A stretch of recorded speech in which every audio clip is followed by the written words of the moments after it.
ختم اللہ علی قلوبہم وعلی سمعہم وعلی ابصارہم غشاوہ وَلَهُمْ عَذَابٌ عَظِيمٌ۔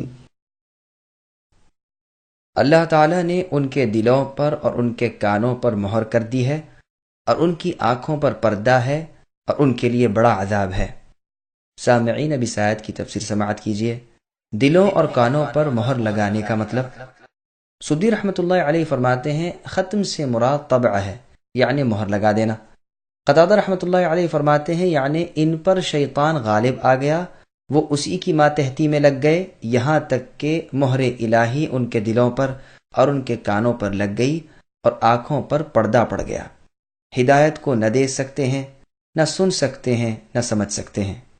مجاہد رحمۃ اللہ علیہ فرماتے ہیں کہ گناہ لوگوں کے دلوں پر چڑھتے جاتے اور اسے ہر طرف سے گھیر لیتے ہیں، بس یہی طبع اور ختم یعنی مہر ہے۔ دل اور کان کے لیے محاورے میں مہر آتی ہے۔ مجاہد رحمۃ اللہ علیہ فرماتے ہیں قرآن میں ران کا لفظ آیا ہے، طبع کا لفظ ہے اور اقفال کا لفظ ہے۔ ران طبع سے کم ہے اور طبع اقفال سے کم ہے، اقفال سب سے زیادہ ہے۔ مجاہد رحمۃ اللہ علیہ نے اپنا ہاتھ دکھا کر کہا کہ دل ہتیلی کی طرح ہے، اور بندے کے گناہوں کی وجہ سے وہ سمٹ جاتا ہے اور بند ہو جاتا ہے، اس طرح کہ ایک گناہ کیا تو گویا چھنگلیاں بند ہو گئی، پھر دوسرا گناہ کیا، دوسری انگلی بند ہو گئی، یہاں تک کہ تمام انگلیاں بند ہو گئیں اور اب مٹھی بالکل بند ہو گئی جس میں کوئی چیز داخل نہیں ہو سکتی۔ اس طرح گناہوں سے دل پر پردے پڑ جاتے ہیں، مہر لگ جاتی ہے، پھر اس پر حق اثر نہیں کرتا۔ اسے زین بھی کہتے ہیں۔ مطلب یہ ہوا کہ ان کا تکبر، ان کا حق سے منہ پھیر لینا بیان ہو رہا ہے۔ جیسے کہا جاتا ہے فلاں شخص اس بات کے سننے سے بہرا بن گیا، مطلب یہ ہوتا ہے کہ تکبر اور بے پرواہی کر کے اس نے اس بات کی طرف کان نہ لگایا۔ امام ابن جریر رحمۃ اللہ علیہ فرماتے ہیں لیکن یہ مطلب ٹھیک نہیں ہو سکتا، اس لیے کہ یہاں تو خود اللہ تعالیٰ فرماتے ہیں کہ اللہ نے ان کے دلوں پر مہر کر دی۔ زمخشری نے اس کی تردید کی ہے اور 5 تعویلیں کی ہیں، لیکن سب کی سب بالکل بودی اور واہیہ ہیں، اور صرف اپنے معتزلی ہونے کی وجہ سے اسے یہ تکلفات کرنے پڑے، کیونکہ اس کے نزدیک یہ بات بہت بری ہے کہ کسی کے دل پر اللہ تعالیٰ مہر کر دے۔ لیکن افسوس اس نے دوسری صاف اور صریح آیات پر غور نہیں کیا۔ اللہ کا ارشاد ہے فَلَمَّا زَاغُوا أَزَاغَ اللَّهُ قُلُوبَهُمْ، یعنی جب وہ ٹیڑے ہو گئے تو اللہ نے ان کے دل ٹیڑے کر دیے، اور فرمایا وَنُقَلِّبُ أَفْئِدَتَهُمْ وَأَبْصَارَهُمْ، یعنی ہم ان کے دلوں کو اور ان کی نگاہوں کو الٹ دیتے ہیں، گویا وہ سرے سے ایمان ہی نہ لائے تھے، اور ہم انہیں ان کی سرکشی میں بھٹکتے ہوئے ہی چھوڑ دیتے ہیں۔ اس قسم کی آیات بھی ہیں کہ اللہ تعالیٰ نے ان کے دلوں پر مہر کر دی اور ہدایت کو ان سے دور کر دیا ہے، ان کے حق کو ترک کرنے اور باطل پر جم رہنے کی وجہ سے، اور یہ سراسر عدل و انصاف ہے، اور عدل اچھی چیز ہے نہ کہ بری۔ اگر زمخشری بھی بغور ان آیات پر نظر ڈالتا ہوتا تو تعویل نہ کرتا، واللہ اعلم۔ قرطبی فرماتے ہیں امت کا اجماع ہے کہ اللہ تعالیٰ نے اپنی ایک صفت مہر کرنا بھی بیان کی ہے جو کفار کے کفر کا بدلہ ہے۔ فرماتے ہیں بل طبع اللہ علیہا بکفرہم، بلکہ ان کے کفر کی وجہ سے اللہ تعالیٰ نے ان پر مہر لگا دی۔ نبی کی دعا میں ہے یا مقلب القلوب ثبت قلوبنا علی دینک، یعنی اے دلوں کے پھیرنے والے اللہ، ہمارے دلوں کو اپنے دین پر قائم رکھیے۔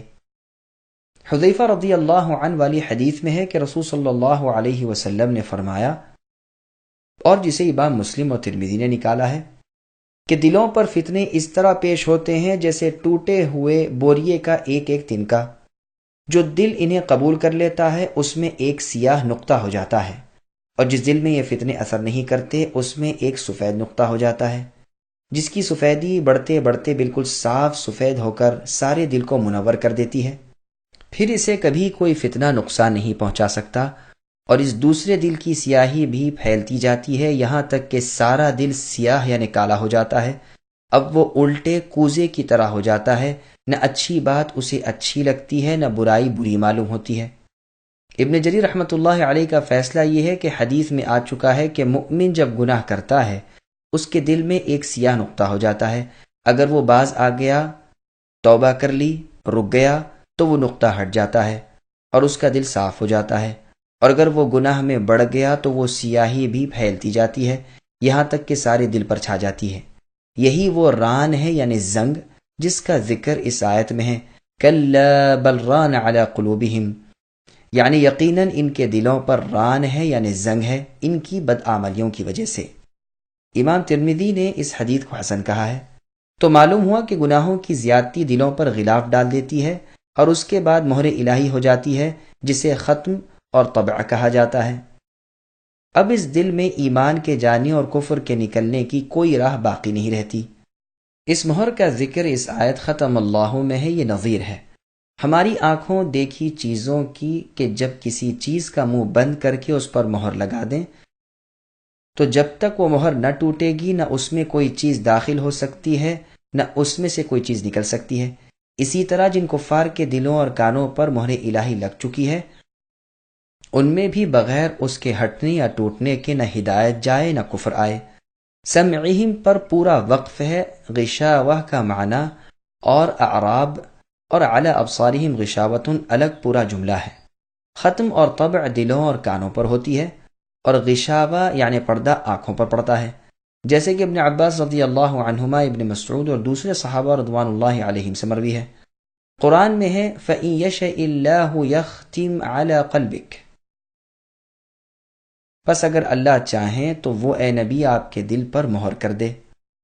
وَخَتَمَ عَلَى سَمْعِهِ وَقَلْبِهِ وَجَعَلَ عَلَى بَصَرِهِ غِشَاوَةً، یعنی ان آیات میں دل اور کان پر ختم مہر کا ذکر ہے اور آنکھ پر پردے کا۔ بعض نے یہاں غشاوتن زبر کے ساتھ بھی پڑھا ہے تو ممکن ہے کہ ان کے نزدیک فعل جعل مقدر ہو اور ممکن ہے کہ نصب محل کی اتباع سے ہو، جیسے وحور عین میں شروع صورت کی 4 آیات میں مؤمنین کے اوصاف بیان ہوئے، پھر ان 2 آیات میں کفار کا حال بیان ہوا۔ اب منافقوں کا ذکر ہوتا ہے جو بظاہر ایماندار بنتے ہیں لیکن حقیقت میں کفار ہیں۔ چونکہ ان لوگوں کی چالاکیاں عموماً پوشیدہ رہ جایا کرتی ہیں اس لیے ان کا بیان ذرا تفسیر سے ہوا اور بہت کچھ ان کی نشانیاں بیان کی گئیں۔ انہی کے بارے میں سورہ براءت یعنی سورہ توبہ اتری اور انہی کا ذکر سورہ نور وغیرہ میں کیا گیا تاکہ ان سے پورا بچاؤ ہو اور ان مذموم خصلتوں سے مسلمان دور رہیں۔